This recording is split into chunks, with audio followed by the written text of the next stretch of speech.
Hi everyone, welcome back to my series, The Decades of Action Challenge. Tom Breihan is of the opinion that 2013 was not a great year for action movies, and his selection was kind of a weird one, Snowpiercer.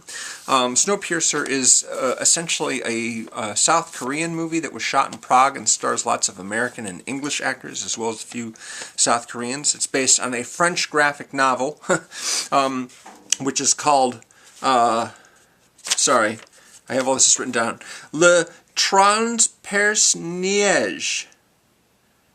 Transperceneige, right? Sorry, it's been a while since I took French. It's by Jacques Laube, Benjamin Legrand, and Jean-Marc Rochette. And it's about a basically super train of the future that was designed to be very, very luxurious and travel all over the world in every country on one continuous looping track.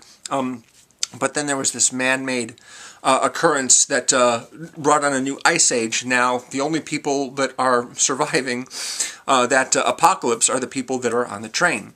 A few of whom are basically people that just managed to get on board the tail section in the last few moments of the rest of humanity's existence, and are stuck there in basically the slum.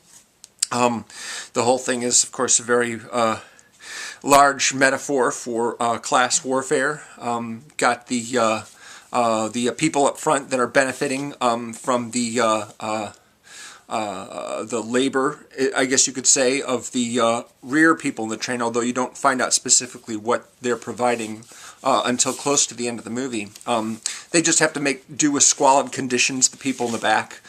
They get these protein bars, just gelatinous protein bars that are made from, pureed insects, and meanwhile everyone up front is living it up and enjoying, sushi and, hair treatments and dance clubs and what have you. Meanwhile, the fella who created the train, whose company it was that created the train, Wilford, he's up in the front manning the engine. He is basically the dictator of the community on board this train, which continuously cycles the globe year after year after year, collecting ice and snow and turning it into drinkable water and allowing the ecosystem, the closed ecosystem, to thrive. The main character is played by Chris Evans, a.k.a. Tony Stark. No, he doesn't play Tony Stark. He is one of the guys in the rear of the train who wants to organize a revolution and barrel up to the front so that they can live better than, all the people in the back. What he doesn't realize, of course, is that, in a system like this, the guy Wilford's basically is just trying to keep the last bit of humanity alive by strictly enforcing this ecosystem and keeping the train running and keeping everyone in their place.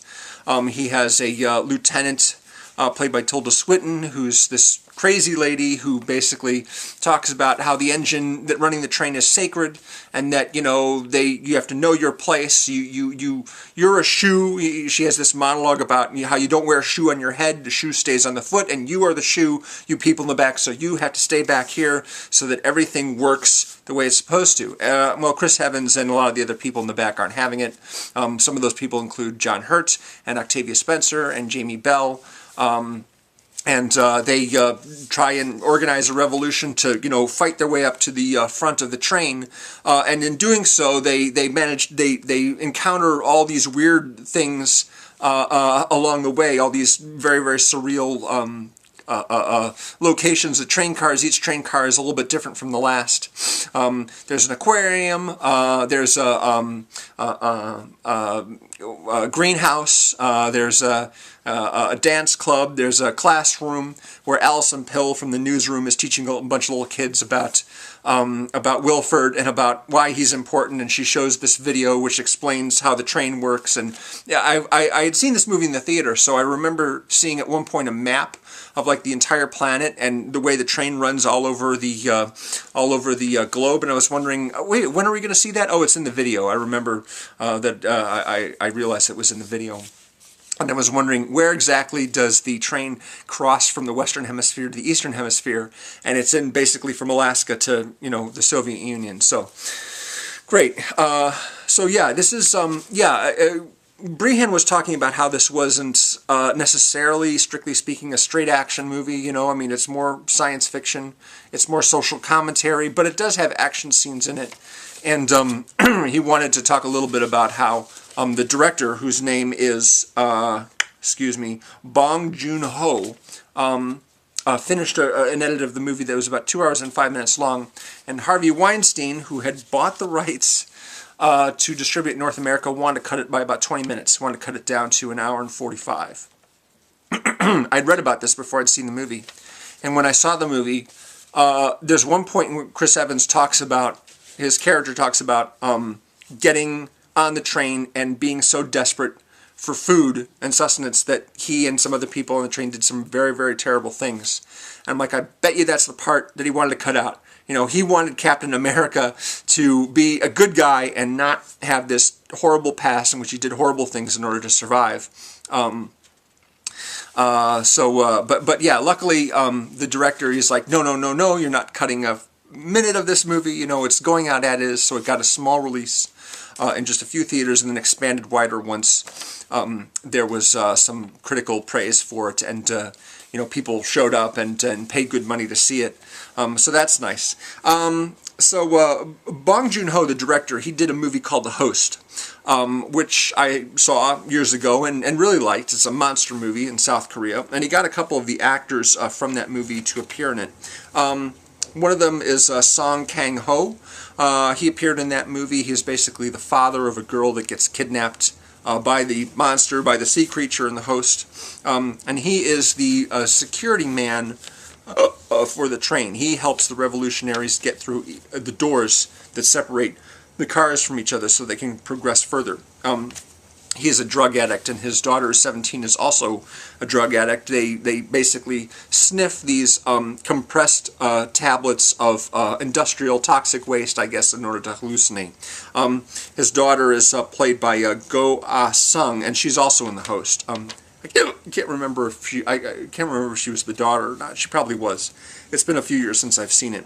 Anyway, this guy, Song Kang-ho, he's been in a lot of movies that I've heard about but never actually seen. Memories of Murder, Sympathy for Mr. Vengeance, Thirst, The Good, the Bad, and the Weird. These are all movies I've read about or seen clips of but never actually watched. So yeah, I'll need to get on that at some point because some of those sound pretty cool. Of course, Bong Joon-ho also directed Memories of Murder, and he just did a movie called Okja, which is on Netflix. It's about a very, very special pig.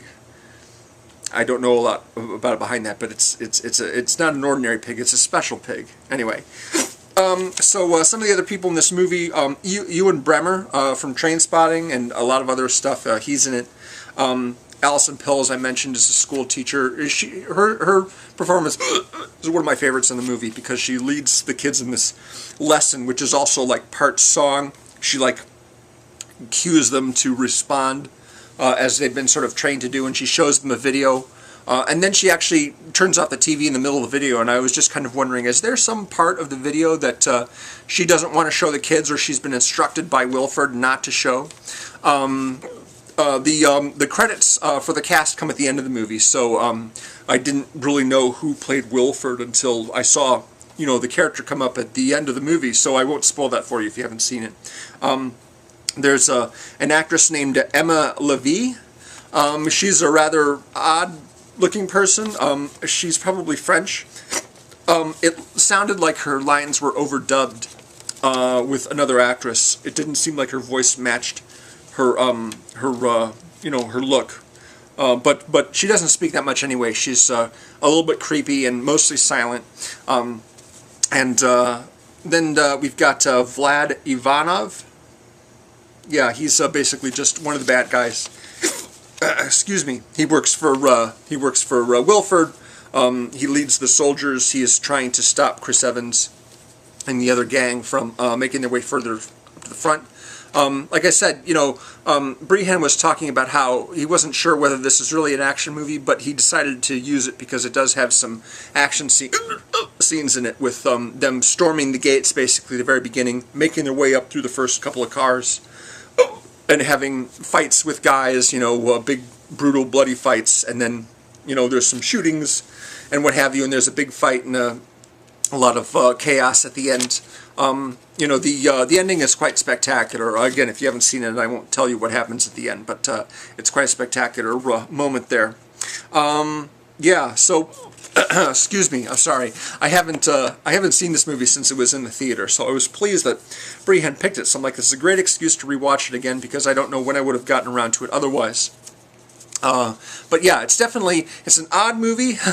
It certainly is, you know, notable, at the very least for its characters and its performances, and of course for the look of the train itself, which is pretty exciting. Excuse me. So that's my video for now. If I didn't mention earlier, and I don't think I did, this whole series is based on Breihan's essay series called A History of Violence on avclub.com. He's picking the best or most important action movie of each year, starting with 1968. 50 years of action movies, basically, and it's almost finished now. We've only got a few more movies left to go. If you'd like to see more of the videos I've already done for this series, link, of course, below, as always, in the video description, as well as my Facebook page link. Thanks very much for watching, and I'll be back next week with a video on John Wick. John Wick! Oh my goodness, John Wick. What a poor guy, you know. He's been through so much. I'll see you later, guys. Bye-bye.